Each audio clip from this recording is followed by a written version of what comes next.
those who printed and broadcast his assertions without any reasonable questioning or investigation must themselves surely have it on camera. Of course, we already know they don't. If they did, you'd have seen it by now. Thousands of times. Representative Lewis, if you can't do that, I'll give him a backup plan. A lie detector test. If you provide verifiable video evidence showing that a single racist epithet was hurled as you walked among the Tea Partiers, or you pass a simple lie detector test, I will provide a $10,000 check to the United Negro College Fund.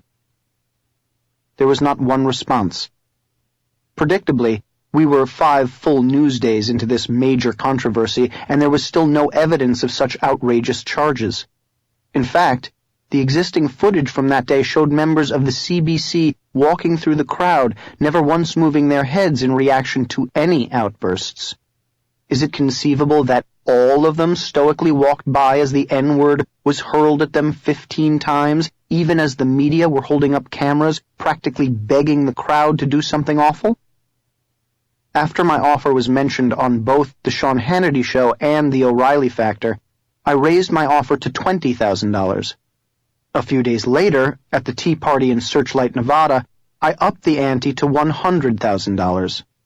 As of November 2010, nobody has stepped forward to claim the money. When Ken Vogel of Politico.com covered my offer, he said that calls to Representative John Lewis weren't returned. We called their bluff, and for several weeks they tried to back off it. They even refused to answer any questions about it. Then they tried the usual Media Matters tactic of attacking an ancillary issue and trying to discredit the whole story with it. This time, the contention was that when I posted video from the March 20th rallies of Lewis and Company walking through the crowd, the video was of them walking away from, not to, the Capitol. Well, here's my considered response. Who cares? I can't prove a negative with any videos I create. It's up to them to prove their allegations. They haven't done it, and they won't do it, because what they claim happened never happened. We even found 4 videos from the exact place and time showing Representatives Carson and Lewis walking briskly and unobstructed. 4 videos, 4 angles. No N-word.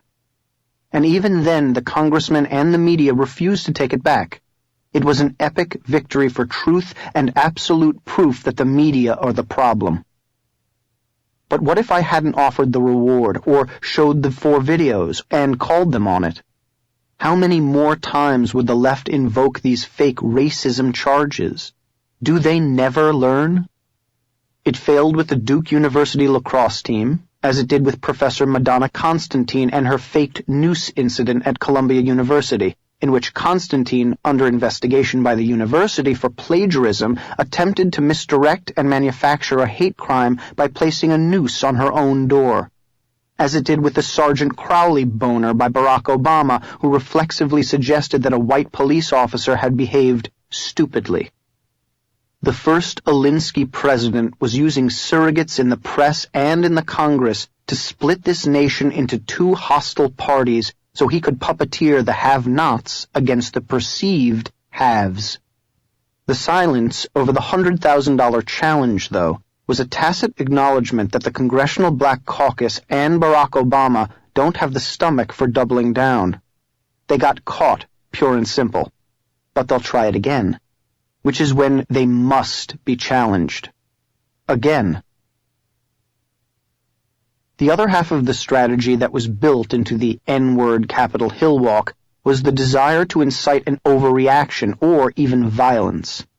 The media did their part by labeling and slandering the Tea Partiers as racist knuckle-draggers. Of course, MSNBC's Rachel Maddow referred to the Tea Partiers missing white hoods. Absent any evidence other than creatively selected, handcrafted signs from the fringe of the audience that were taken to represent the whole, Reid and Pelosi's media hand puppets regurgitated the Obama opinion that everyone who doesn't agree with the one is a bitter clinger who relies on God, guns, and racism to get through his or her humdrum little life out in flyover country. This was hardcore media elitism mixed with politically correct class warfare.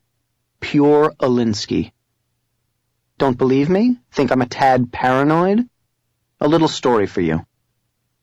The events at the Searchlight, Nevada Tea Party on March 27, 2010, is the Rosetta Stone of the Democratic Party strategy, a key to understanding how they operate in the trenches. Searchlight is Harry Reid's hometown, and in March of 2010, Sarah Palin and the Tea Party Express rolled into town on the beginning of their cross-country tour. I was invited to speak, and a team of fellow Tea Partiers were actually following me around to film the whole event. Now, none of us were going to Senator Harry Reid's office building to threaten individuals that March day. Harry doesn't even have an office there. We went that day to the middle of the desert to talk up the Constitution and founding documents and to express our dismay with the current political class. The real AstroTurf, the bought and paid for union support network that does the heavy lifting and the bone breaking, traveled to Searchlight for one reason: a fight. Now, I'm by nature a pretty garrulous and easygoing guy, and I don't look for a fight. But somehow, since Acorn, the fight seemed to find me. That was the way it happened on the way to Searchlight. As part of the express wagon train, I was driving my car from Laughlin to Searchlight, which is truly in the middle of nowhere. As we entered town, I saw some of the camera crew who were ahead of me in the caravan in a parking lot. They directed me into the lot, and I parked there. I thought we were going to walk to the main event from here. What the hell did I know? Like I'd been to Searchlight before?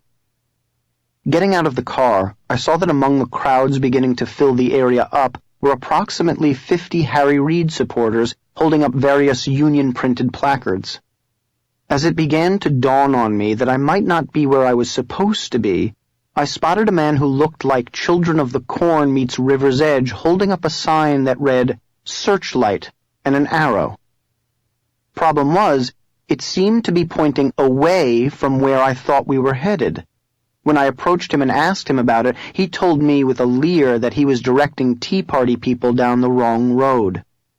Now, why would you do that? I asked him. That's when things started to go south. As if they'd received a psychic signal from this AstroTurf rabble-rouser in front of me, the entire group of Reid supporters suddenly thronged me, a few shouting, "Hey, I've seen you on TV. I've seen you on MSNBC on Dylan Radigan's show." Uh-oh. As this happened, a Tea Party Express bus drove past. Distracted from me for the moment, some of the crowd started flinging eggs against the side of the bus. As I realized this had been what they were waiting for all along, I yelled, "What are you doing? Who did that?" The crowd began to push the perpetrators away, then created a wall of people to obscure the egg throwers from our cameras. Yes, the crew was rolling tape. Protecting its own, the group suddenly became even nastier and rather animated. Luckily, the cameras were still rolling, protecting me against false charges and against violent activity, because who wants to be videoed pounding on an unarmed Tea Partier? So I wasn't fearful. Then the Reid supporters tried to block the cameras by holding up their signs. Now, I don't like backing down from a confrontation, but there were some intensely threatening people there. People were calling me every name you can think of, and some you probably can't. One kept screaming, "Get out of here, rich guy." This at a time I still owed my dad that $25,000. And naturally, the race card came right out, with a black guy calling me, how original, a racist. As gently as I could and still be heard amidst that crowd, I told him, "Name one thing I've ever said that's racist." His face simply contorted in rage. That's when I heard another guy scream close to my ear, "I'm going to have to go to jail today if we don't get this guy out of here." The cameras were blocked. I was surrounded. Now, I was getting scared. So I got out of there. As I backed toward my car, a group of police officers drove up. Saved. Then one of the cops leaned out the window of his SUV and called out to me, "You need to come over here." "Yes, officer," I answered. "Why were you over there?" I told him what had happened. He then told me that the Reid supporters had called the police on me. "That group of people said you threw eggs and instigated what just happened," he said. I said, "Excuse me? I have a camera guy with me, and you can see what happened on the video." The cops saw their local union pals had picked the wrong target. End of police encounter. But still, the officers didn't go after their local union pals. Now, the Democratic Party has accused every Tea Party of being astroturfed, of flying in agitators to pose as grassroots locals. They accuse the Tea Parties of being propagated by the Republican Party, by white supremacist groups, by a secret cabal of neocon industrialists. But what I had just experienced was astroturfing at its worst. Outside agitators from God knows where dropped in to intimidate and harass a peaceful, legal gathering. It was reminiscent of 1930s-style labor coercion. I had written about these types of tactics, and I knew they had happened, but to experience it, to look into the eyes of these people and try to reason with them and realize the uselessness of it, was a revelation. These people were simply looking for trouble and would not take no for an answer. They were there to be a problem, period. After reviewing the tape, we were able to identify one of the main culprits in the crowd, Brian DiMarzio, who in fact can be seen clearly on the tape blaming me to the cops, though the video clearly shows otherwise. Who is Brian, you ask? The field director for the Nevada Democratic Party. Naturally, the usual Podesta Media Matters apologists leapt to diminish the encounter, which was fairly widely reported. Media Matters senior fellow Eric Bollert called my oral and written reports about the event the Phantom Egg, calling into question my truthfulness. But of course, thank you, James, I had the video.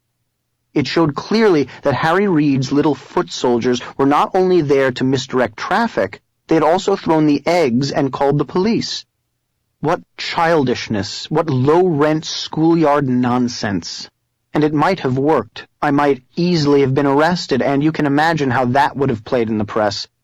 But in this age of new media, the tape, or, as with the N-word accusations, the lack thereof, usually tells the tale. I once again released the video to the media, and even Jon Stewart, who regularly mocks the Tea Partiers, was appalled. After he rolled the video we shot, which clearly depicted one of Reid's supporters holding an egg, on his show, Stewart shouted to the camera, "You're not helping." It is they who are violent, not we. They called us racists and couldn't deliver the goods. They called us violent and couldn't deliver the goods. Now they're even trying to infiltrate the Tea Parties and plant violent, psychopathic liberals and union thugs who want to make the Tea Partiers look bad, and they still won't be able to deliver the goods. They need to marginalize and demonize those that would stand up to their hardball, toxic, anti-democratic tactics. That's why they had Bill Clinton out front and center saying that the Tea Party rhetoric is the same kind of rhetoric that drove Timothy McVeigh to commit his evil acts. That's why Obama is outright dismissive of the Tea Parties. He thinks the usual tactics will work. He literally laughs them off, the epitome of smug arrogance. But it won't work. Given a fair hearing, given just the slightest bit of exposure, and the American people will rise to the occasion. They see these tactics for what they are. Will the media keep falling into the trap of blind support of this agenda? Of condescending to and misleading the American people? After all, the current media business model takes another hit each and every time they get suckered into this stuff. Unless they care more about politics than money-making, and if they do, that puts the lie to their argument that they're just profit-seeking enterprises rather than branches of the Democratic Party, it makes no sense. Are they more deeply wedded to their complex mindsets than their own solvency? It looks like the answer is yes, as Keith Olbermann's liberal-leaning audience buys into everything he says, Rachel Maddow alienates everyone but the converted, CNN implodes, and the New York Times is angling to be sold for parts. But that said, will the GOP stop playing Charlie Brown to the media's Lucy? If the Republican Party doesn't have the intestinal fortitude to fight back, it will be the growing numbers of disenchanted and disenfranchised Tea Party participants who will have to step up. And I want to foment their righteous anger. These people are my people. They recognize the civilizational battle underway here. They understand that the United States is it, the last outpost for freedom. Ask any immigrant who strove to come here. They'll tell you. I embraced the Tea Party movement because of its evocative use of a founding revolutionary rebellion and its constitution-mindedness. That was brought home even more deeply less than a year into the movement, when former Polish president and communist fighter Lech Wałęsa came to Illinois to support a Tea Party candidate. Why? The United States was always the last resort and hope for all other nations, he said. There was the hope that whenever there was something going wrong in the world, you could count on the United States. Today, we've lost that hope. Wałęsa and others like him, people who have felt the oppression and the totalitarianism of the state at a fundamental level, understand that America is the beacon of freedom and liberty. That understanding is my lifeblood, the thing that motivates me and that motivates the Tea Party. I don't have a hard time saying that these notions of social justice and economic equality, which sound so lovely to the left, are the enemies of freedom and liberty. The Tea Party says it too, and that's why the complex wants to destroy it. We have now entered the first full-fledged Alinsky presidency, and the only way to beat Alinsky is with strength. We don't fight fair, we fight righteous. The Democrats and President Obama will not give up their tack or their tactics. Do you think the GOP will win media if its strategy is to apologize for every manufactured right-wing outrage? It will not. We will win the day by using all the tools in our arsenal to fight the tyranny of these totalitarian ideologies that have been visited upon us from overseas, where those same ideologies caused only chronic human misery. We will win by using the new media to expose the bankruptcy of their beliefs and tactics. And ultimately we'll win, because their ideas simply don't work. No amount of media spin can change that. Chapter 10. The Big Plan. Join us. Now you know the complex, and you know that we can fight it if we just use the right tactics, understand our opponents, and walk toward the fire. Walk toward the fire. Don't worry about being called a racist, a homophobe, a sociopath, a violent, heteronormative xenophobe with fascistic impulses. They say all those things about you because they're keeping you inside the complex, forcing you to respond to their playbook. They want to stop you in your tracks, but if you keep going, if you tell them you can stop their verbal bullets and keep walking, you'll send messages to people who are rooting for you, who agree with you. That's how you build an invincible movement willing to play by its own rules.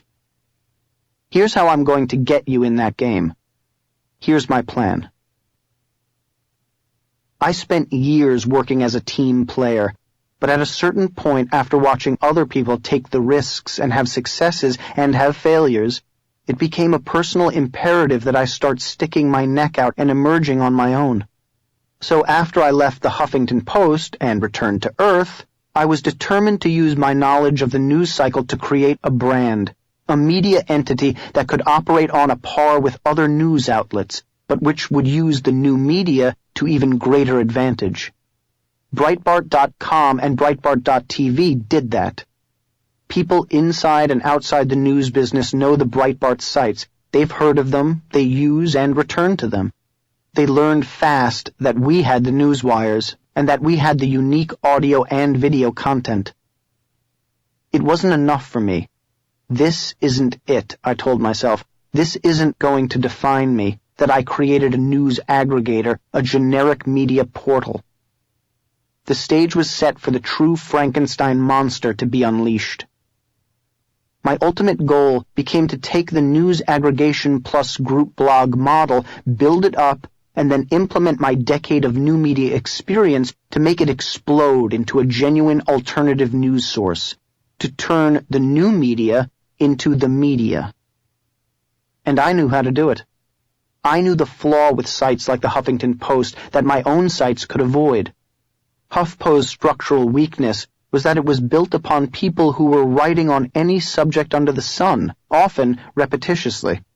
Mostly that constituted Bush bad, Bush Hitler, Iraq war bad, blah, blah, blah. Under the amorphous banner of the Huffington Post, people wrote about whatever they wanted. Sure, it sounds egalitarian and democratic and all that, but mostly it's just boring. There were even kids of Ariana's friends writing about the Dodgers. It hit me early on that the site lacked focus, that it was self-indulgent and repeated the media narrative. And personally, I didn't want to end up like Ariana Huffington herself, a powerful but reactive person who went wherever the news cycle went. The person who would be able to answer any policy question because I'd studied the Hotline in the morning and the Hill in the evening and stuck doggedly to that day's Democratic talking points. In fact, I didn't want to react to the news at all. I wanted to drive the news cycle. So how is that different from what's gone before? Allow me an analogy. My overarching analysis of the political gridiron is that mostly, not always, the Democrats are on the offense, and the Republicans play a preventive defense. Sometimes Republicans win, but usually because Rush Limbaugh or some other defensive stud picks up a fumble or intercepts a pass at the 2-yard line and runs it back 98 yards for a touchdown. And the only reason defense has the chance to win at all on this playing field is because we are a center-right nation.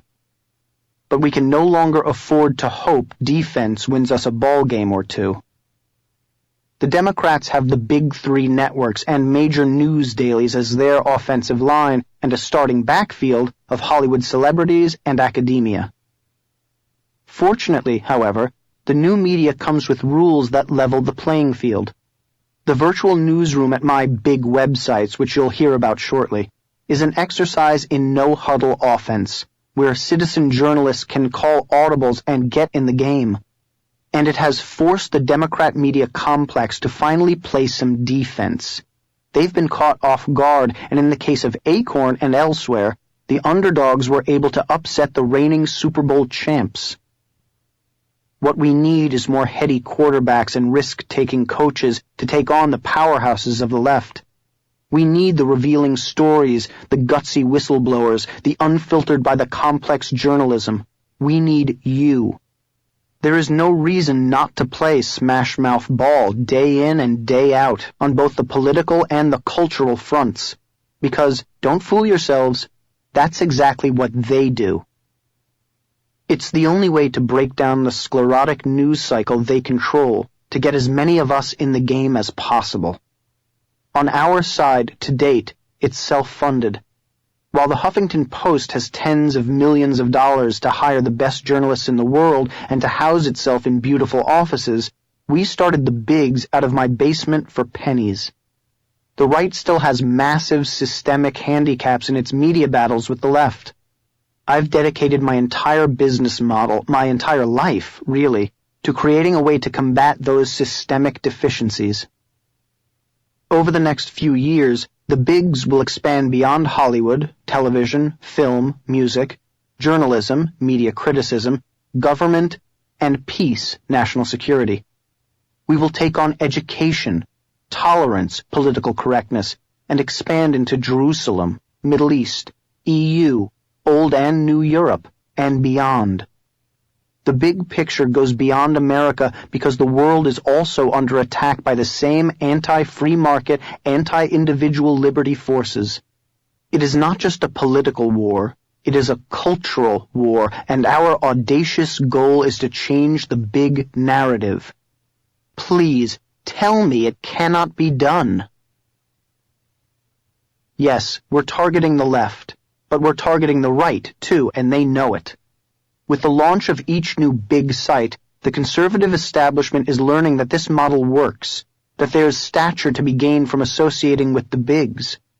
Conservative intellectuals are seeing that it's worth being plugged into the new media, that they can either sit in an office at a think tank and write white papers that may be read by a few hundred people and shape policy slightly, or they can drop bombs from a much higher elevation with much larger impact. And they can use the same skill set to do it. Sure, we need the maverick citizen journalists, the James O'Keefes and Patrick Corielshes, and the tech-savvy kids, but we also need the old guard in the business suits to get out here on the front lines with us. And you can be a part of it.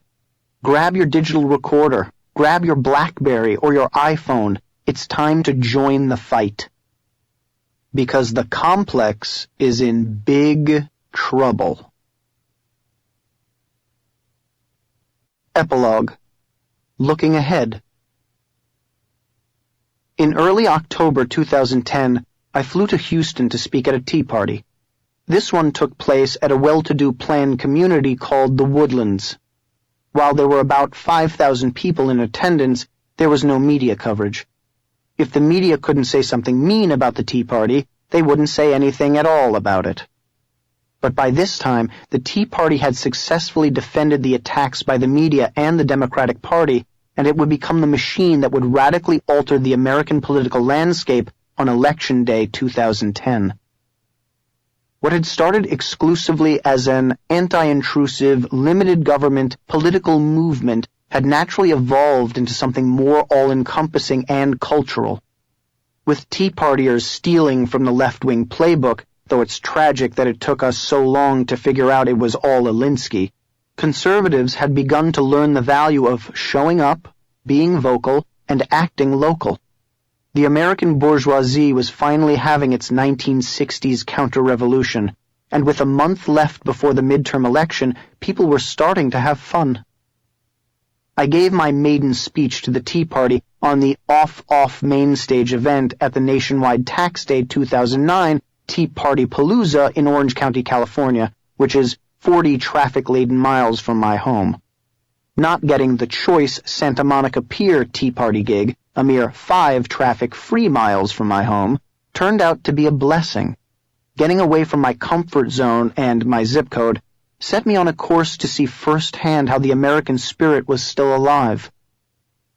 In Santa Ana, as I previously mentioned, I witnessed Ian Mitchell passionately wail his top hit Saturday Night, and also sing America's best patriotic songs with the passion of a newly minted citizen. From the beginning, the Tea Party was certainly not anti-immigrant. In fact, at many subsequent Southern California Tea Parties, I would often run into some of my biggest fans, the Orozco family, who have a family coffee bean and espresso company and have indulged me with some of their finest beans. My father-in-law, the formerly blacklisted actor Orson Bean, and another big Hollywood contributor, thespian Gary Graham, Alienation, Star Trek Enterprise, joined me on stage that day. The burgeoning conservative Hollywood movement, whose passion led to the creation of Big Hollywood, was taking its first baby steps out of the closet. I can tell you that the Tea Party has served as an inspiration to many in Hollywood who long for a saner American political future. Soon, I pray, America will see these patriots come out of the closet when the complex implodes. My anti-mainstream media rants probably were not what the Republican National Committee would have ordered, but these off-the-cuff, pointed, stream-of-consciousness speeches resonated with Tea Party crowds state to state, if I don't say so myself. I used to worry a lot about speaking publicly. But speaking to tea parties was like speaking to friends and family, and I rarely left an event without new friends and culture warriors. Tea Partiers, already steeped in the biased nature of American journalism, began to see their local and national media as clear impediments to achieving their political goals. And since I was screaming this tune nearly savant-like, I was asked to be a keynote speaker at the first ever Tea Party convention in Nashville, Tennessee, where I also had the privilege of introducing Sarah Palin. Meeting her for the first time backstage, I told her how much I admired her refusal to cave in the face of repeated attempts by the media to assassinate her character, and that by her refusing to accept that they were shooting real bullets, she was teaching fellow patriots and many gun-shy Hollywood conservative friends that they could withstand similar predictable attacks. Regardless of what Palin represents to the political future of the Republican Party and the conservative movement, Her cultural impact has been extraordinary. It was such an honor to speak at so many Tea Party events, but it was perhaps the Houston Tea Party, a year and a half into it all, that made me finally realize that I was more than simply a